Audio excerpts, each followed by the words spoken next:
Hello and welcome to my channel. Today I'm going to share with you my latest setup for my mobile ham radio station. CQ, this is Kilo Echo 4, Whiskey Mike Foxtrot.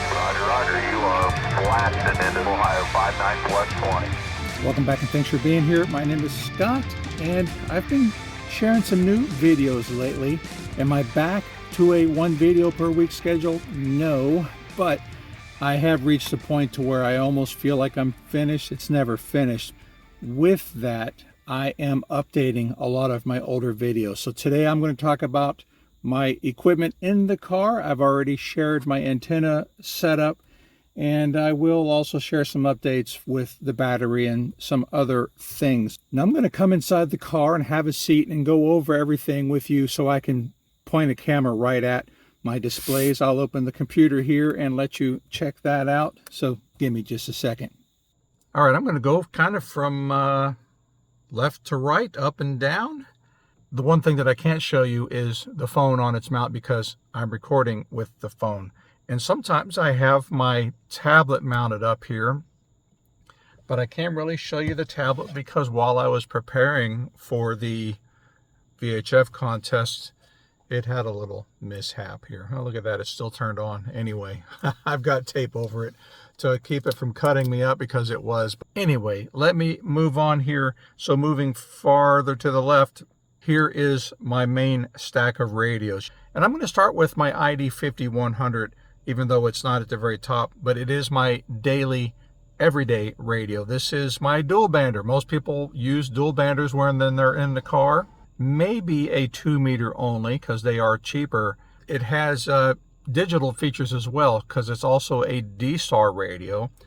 I don't use the D-Star as much as I used to, but I do still have the option. I just remembered I need to dig out my Raspberry Pi to show it to you, but I might not be able to. Where do I have it buried? I can't find it. It's right behind my seat here, but I can't quite reach it.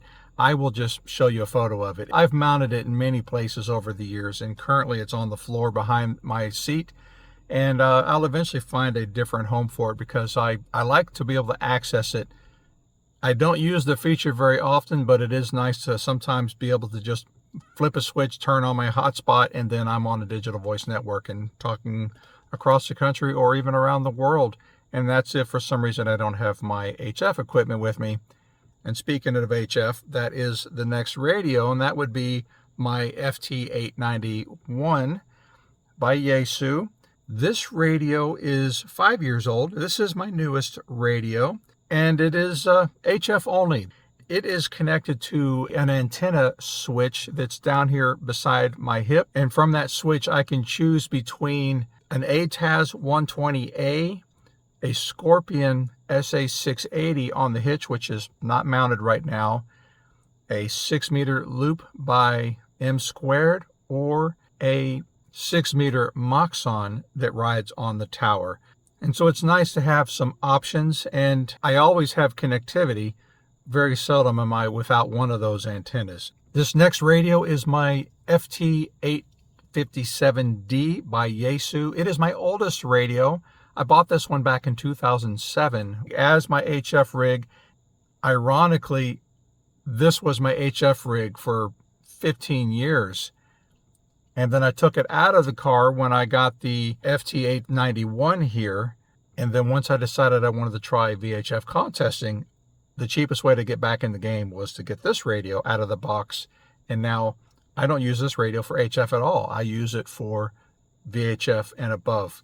It's also the exciter or IF rig for my 222 megahertz transverter. That's the only thing that I could possibly say that I use the HF for, because I'm using 10 meters, so the HF side of the rig, to excite the transverter. But what actually leaves my antenna is 222 megahertz. Now right here below the FT857D is this MFJ screwdriver antenna controller. And I use this with the Scorpion mobile HF antenna, and I like it. I've tried other controllers that are more automated or maybe more streamlined, maybe a little smaller, but this big clunky thing, the thing that I like about it is the buttons are plenty big. They're far enough apart to where I can't make the mistake of pressing the wrong one. And if I need to press 2 for anything, I can press and hold 2, no mistakes. Nice red easy power button. Everything is very clunky and very affirmative in its action. So I will use this for as long as I can support it. Below that is this FH2 by Yaesu, and this is a companion keypad for the FT891. It also works with the FT991 and I think a couple of the other radios that I can't think of right now. I don't have those radios, so I can't speak with any sort of authority on it. But what this does is it allows you to access the memory locations for voice and CW. Let me demonstrate one real quick. CQ contest, CQ contest, CQ contest. This is Kilo Echo. All right, so I have that. I can't remember what else is in here. Kilo Echo 4 Whiskey Mike Foxtrot Rover. And I have some other ones in here. Programming a new recording is very easy. All I have to do is press memory, the location, and then key the mic and give my message, and then hit the memory again, and then it saves it. There is none of the menu hopping that goes on up in the radio when I do it up there, so I like being able to do it right here. Here are 2 of the speakers. I think one of them is currently disconnected because I'm in the middle of upgrading them. The other speaker is off over on this side of the steering wheel, and you can see that that one is already upgraded. It sounds so much better. The microphone for the 891 currently is off over here next to the steering wheel, and the other microphones are on the door, so you can see my ID5100 here, the FT857 here, and this is actually a Citizens Band radio, so a CB. And of course it's turned off. I don't use it very often, but it's nice to have the option if I'm stuck in traffic and want to know why. It's here. And I know that I've heard comments about and there's the body for the Citizens Band right there. And I've heard comments about the cables dangling and being in my way, but they really don't. If I open the door, you can see that they pull up and out of the way. You can see now my custom jack down there for plugging them in. And so when I stop at a hotel, everything just comes out of the car. I'm able to just unplug them and put the microphones in a bag and take them with me. And the same can be said for the displays for these radios, because I am using extensions here, and all I have to do is turn off the radios and then unplug those and then open the glove box. I don't even know if I can open with the computer here. Yeah, there's some junk in my box. And you can see I've even notched the glove box so that the cables can pass through without interfering with the way the box closes. My displays here, they're all very quick and easy to remove. This one here, it lifts up. This one is held on with magnets, and of course I can take this whole assembly and just slide it off. The 857D slides sideways. This one slides sideways. This one is on a magnet. And so everything is very easy to remove and take into a hotel with me if I decide I need to take everything with me. Now the mounts and the microphones, specifically those, some of you might be wondering, how are they held in? How did I mount them? And the basis, a product known as ProClip. So ProClip USA. And then to give the ProClips a little bit of help, I have used Amazing Goop.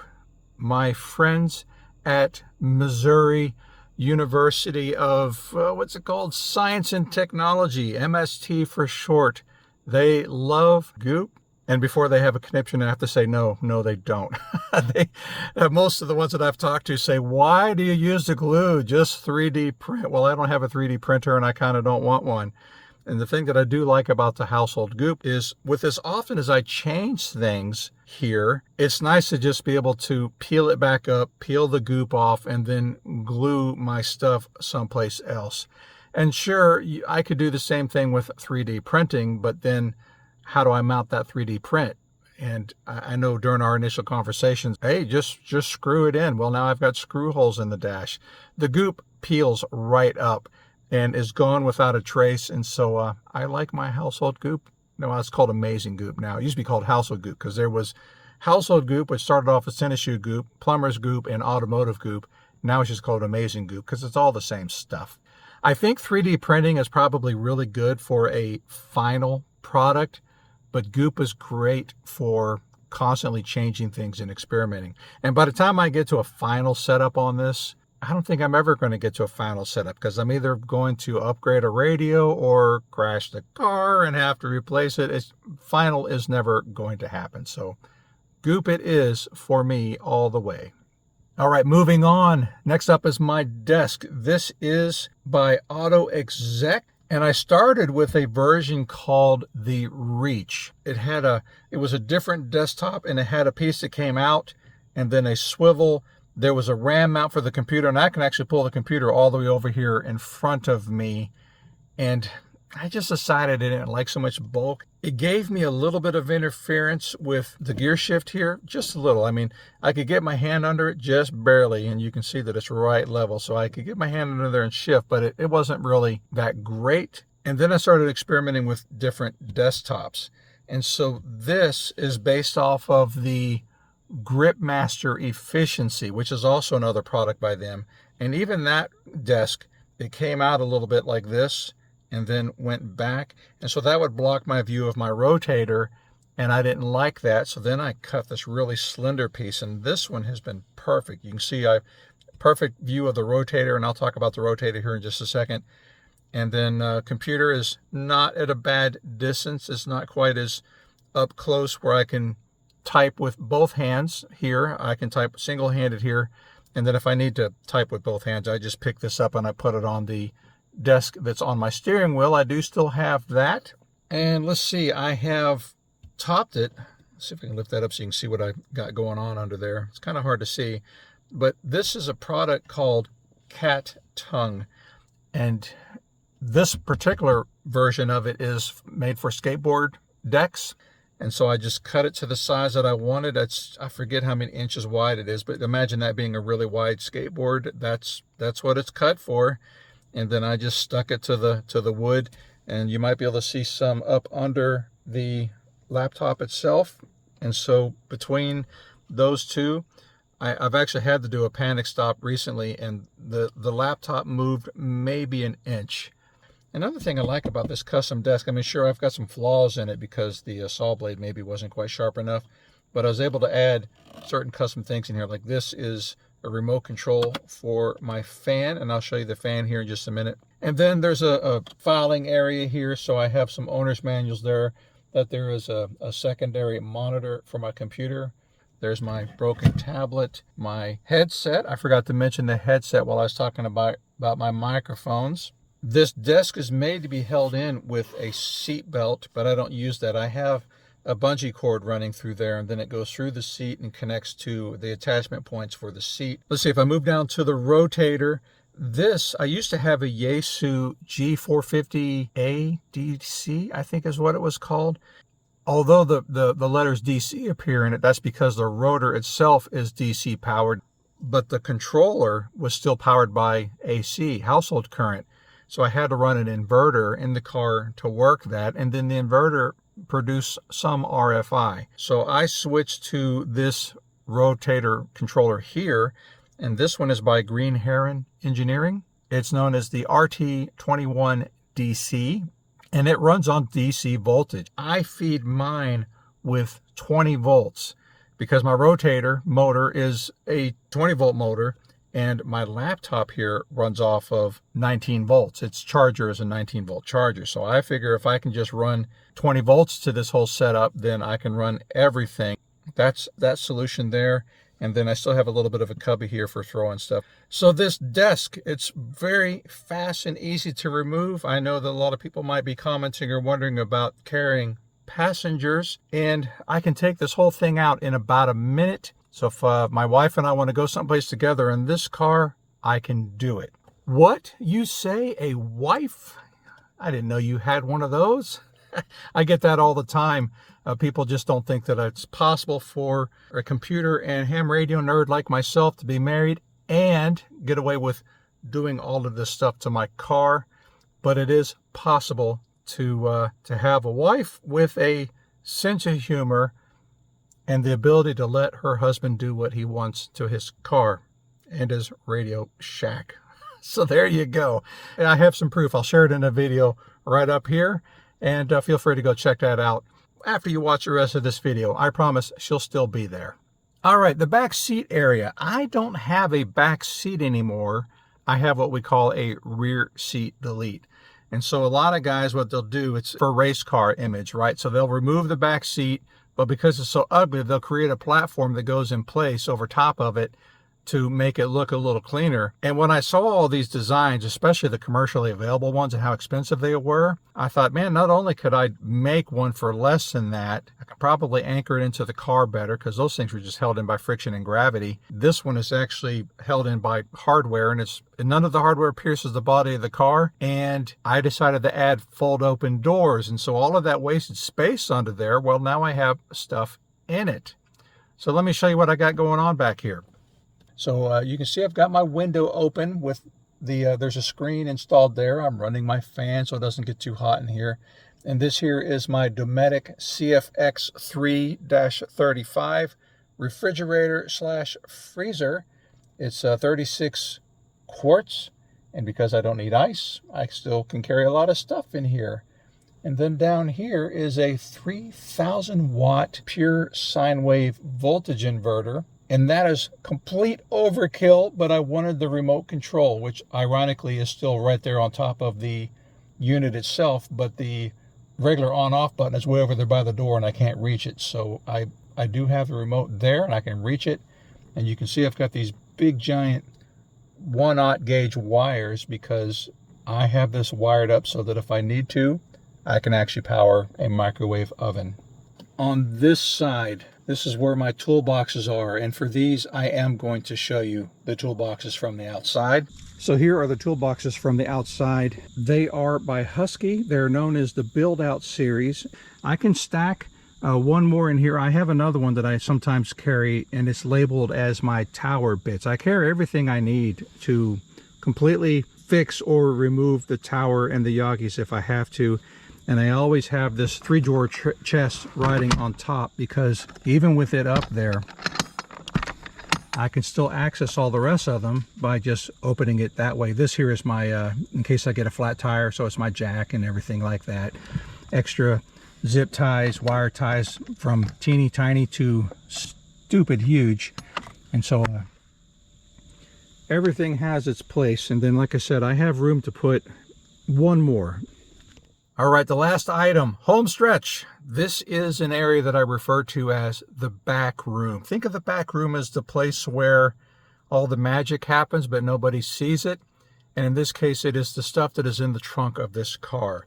Now, if you've seen pictures online or perhaps even in person at a show, all the panels are open. And so people see all this equipment and they don't understand that all of that equipment is beneath the trunk.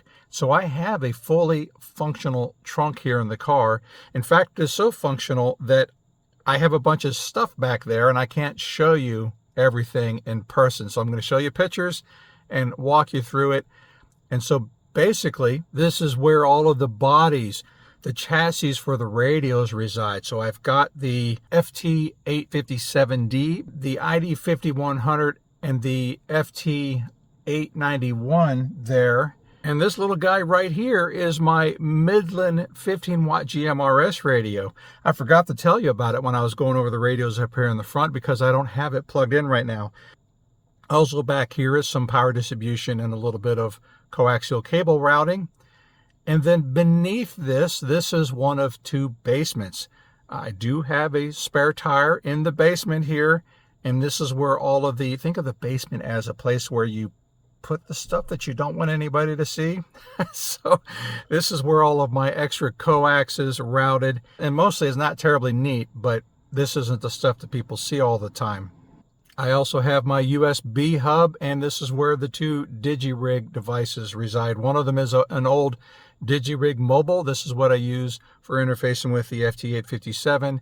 And then I have a DR891, which is specifically for the FT891. Believe it or not, this entire space is ventilated. I have 6 fans in the front of my rear seat delete, and they draw air in from in here, which might be air conditioned. and then it forces it through the whole area and then ejects it either out through the bumpers, because there are slam vents back there, or it brings that hot air up here into the car where it is cooled by the air conditioner.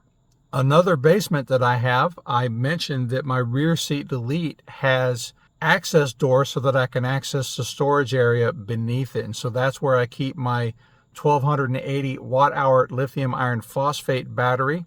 I'll do a separate video on that. I have a separate video on it, but I'm going to update it. So I will put a link up here to share that current video, and eventually I update that with a new link. And on the other side, that is another coaxial basement dungeon. There's nothing neat about it. That's also where my transverter resides, as well as a little bit of 12-volt distribution and my WeBoost cellular signal booster amplifier. All of that is on that side. I have a lot of equipment in this car. There's a lot of capability packed in here, and that's been my goal all along. I don't know that I can do much more. I know I can, but I don't think I want to. I am a man of excess, and if I get an idea in my head that I can do something, I will go overboard with it. So I kind of need to stop. 4-band limited rover, perfect place for this small car. I'm going to keep on running with it. All right, real quick before I go, just realized that my previous video, the one about the tower, neglected to mention that that is not a daily setup for me. So I'm going to create a quick video to show my daily antenna setup. I will share that up here. Feel free to check that out. Let me know if you have any questions. It's been a pleasure sharing this with you. I'm always happy to answer any questions you might have. And maybe I will see you at an upcoming Hamvention, Hamfest, tailgate, something. As always, I appreciate you being here, and I will see you next time. Take care.